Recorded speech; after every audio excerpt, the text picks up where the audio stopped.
return to the previous story about the GMA. Like we said, they've been through a moment of self-reflection, and they've been in existence for 59 good years. Now they've launched a 5-year strategic plan, a document, and that is going to serve as a guide and also help them to rebrand and refocus the association. I have in the studio with me Dr. Mary Amwako Coleman. She is treasurer of the Ghana Medical Association and also a member of the planning committee for the 5-year strategic plan. You're welcome. Thank you very much. We've heard you speak already, but my interest is to find out, and I'm sure it's the interest of a lot of our viewers, is to find out what exactly were the real challenges that you identified as a group or as an association, having been in existence for close to 6 decades. Okay, thank you once again. We have our vision and our mission, our philosophy and core values, which really guide us in all the things that we do. And over the years, that's really what has helped us to play the key role that we do in the health sector. But we realized over a period of time that a lot of the things that we do are not really guided by any strategic plan, any focus that we are working towards, but responding to the issues as they arise. More like reactionary. Reactionary, yes. And much as that will get you some results, often it doesn't get you sustained results that you can count on.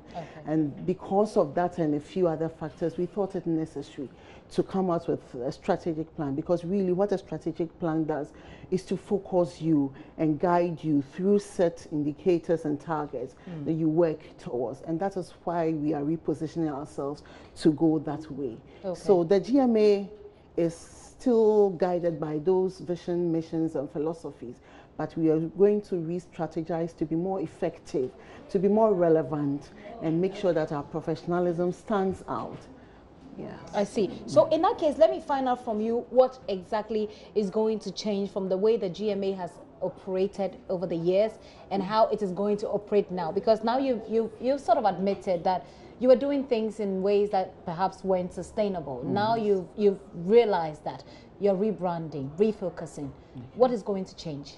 Okay, so if I can talk along our strategic objectives, the first one is to make sure that we do strong stakeholder engagement so that we are contributing relevantly to the policies, the standards, the documents that relate to healthcare. And one of the key things we seek to do to enhance that process is to set up this health think tank.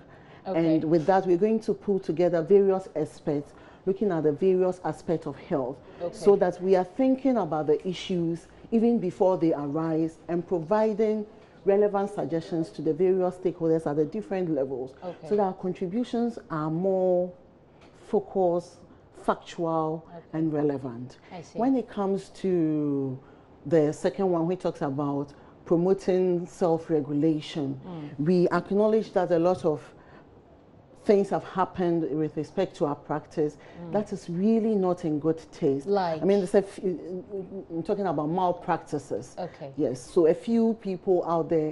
Give us some key examples that we can chew on, so that. Okay, so if you have from one extreme. Can we refer to the body sculpt, for instance? There was this gentleman of the Obin for Health Center. I'm sure you're aware of that story as well. Can we refer to that as well? Was he registered with you? Okay, so I don't want to go into specific of cases, because really when more practices occur and they are proven, then the Medical and Dental Council is supposed to take them up and then deal with it.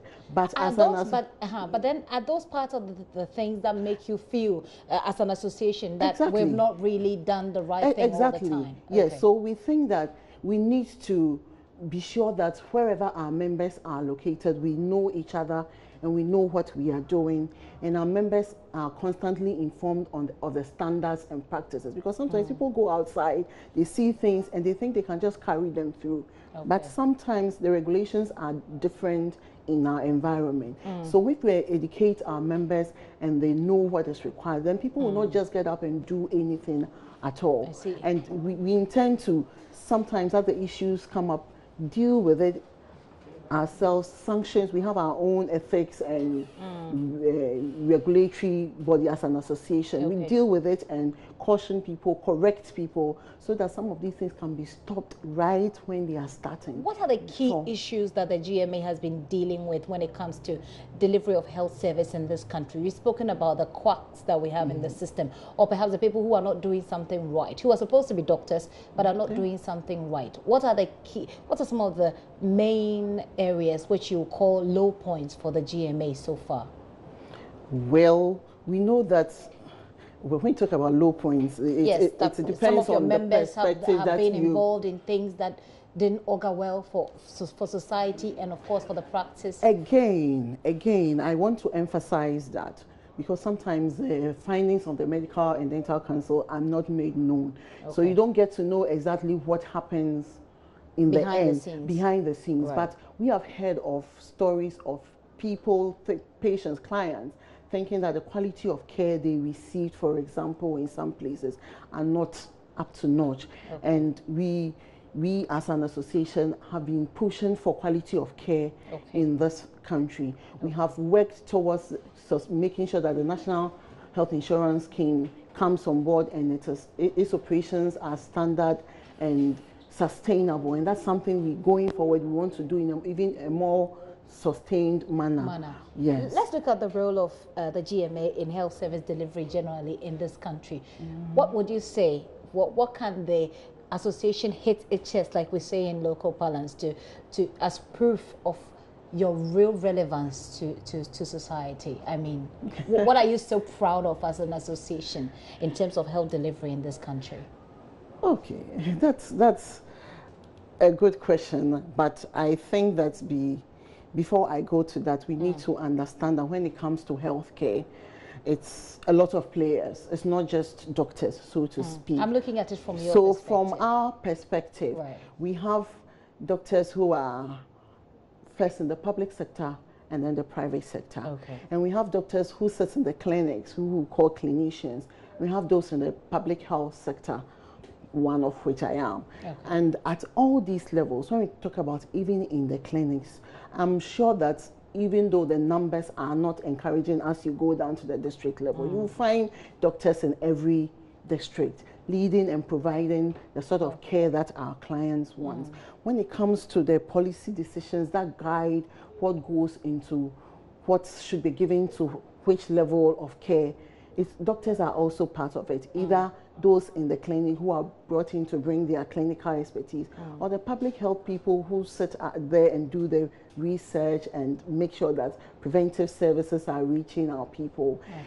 We even have some as administrators who are leading. Okay. But when you come to something like health insurance, for example, we as an association have, for example, commissioned a National Health Insurance Committee, and we work closely with the National Health Insurance behind the scene to address some of the problems that we hear often, delays and payment. But even so, the issues have still been daunting. Exactly. So what's happening? Because when you have gone ahead to identify the problems and gone ahead to even make recommendations, it takes some other group or some person at another level to take it up and move it on. And so that's GMA, challenging. But knowing the GMA, we are not resting at all. We continue to push the various players to make sure that the Ghanaian gets what he or she deserves when he has a card that says he's insured. So the GMA, from what you're saying, the GMA has identified a lot of problematic areas with the health insurance system and has made recommendations, but those recommendations perhaps have not been yet to. You know, the National Health Insurance underwent some review, you know, and various stakeholders were contacted, just like us, and those recommendations have been made. Like but what? And give us an example of the recommendations perhaps that you made, if you can remember any of them that have not been that has not been worked on. Okay, I am not sure it's because it's not going to be worked on, because perhaps things are being done to make sure we come towards in the pipeline, as they put it. But we have, for example, recommended that, you know, as the scheme is now, it's like a few people are contributing for everybody to enjoy. Okay. And that rate, where we make it free for a lot of people, is quite unsustainable. Okay. So we have recommended that perhaps we should begin to look at other sources of funding to make sure that the scheme is viable over a long period of time. The source of funding is key.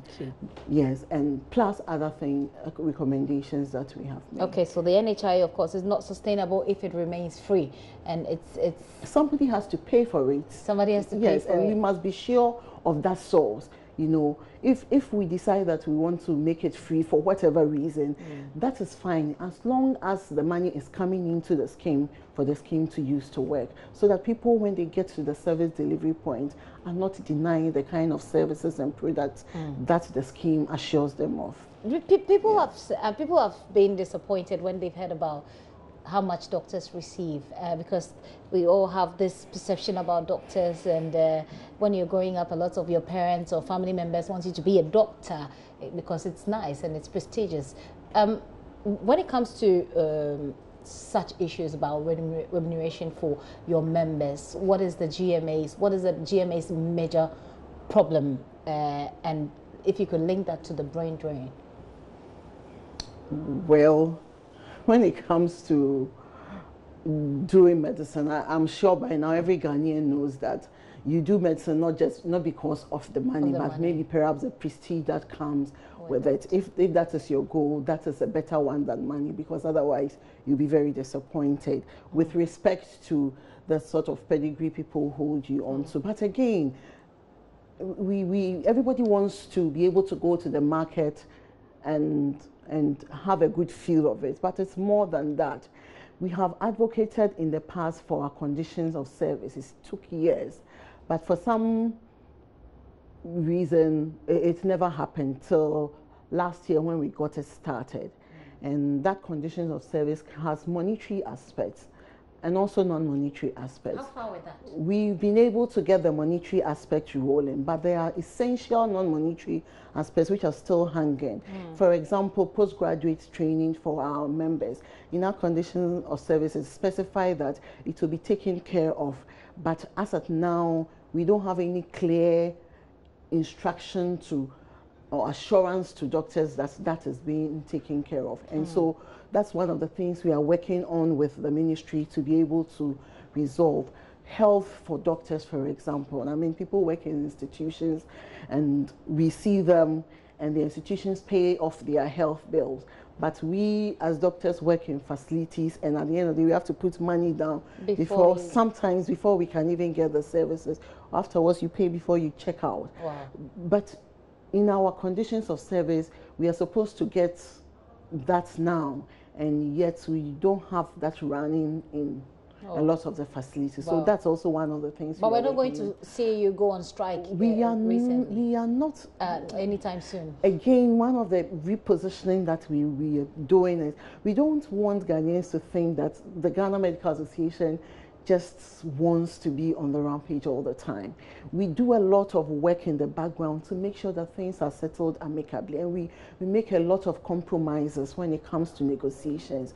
But it's only when we are pushed to the wall that sometimes against what we really want we do. But so far we've had some goodwill. Okay. Perhaps the change of government has delayed things a bit, but now we are seeing some light, and we are hoping to pursue it to its So we have your word that the GMA is not going to go on strike. I did not say that. I just said that it is not. We don't set to plan to go on strike, and we just pray that the various stakeholders would work amicably so that we don't get to that point. Are these some of the reasons that push some of your people to go outside the country and work instead of staying in this country?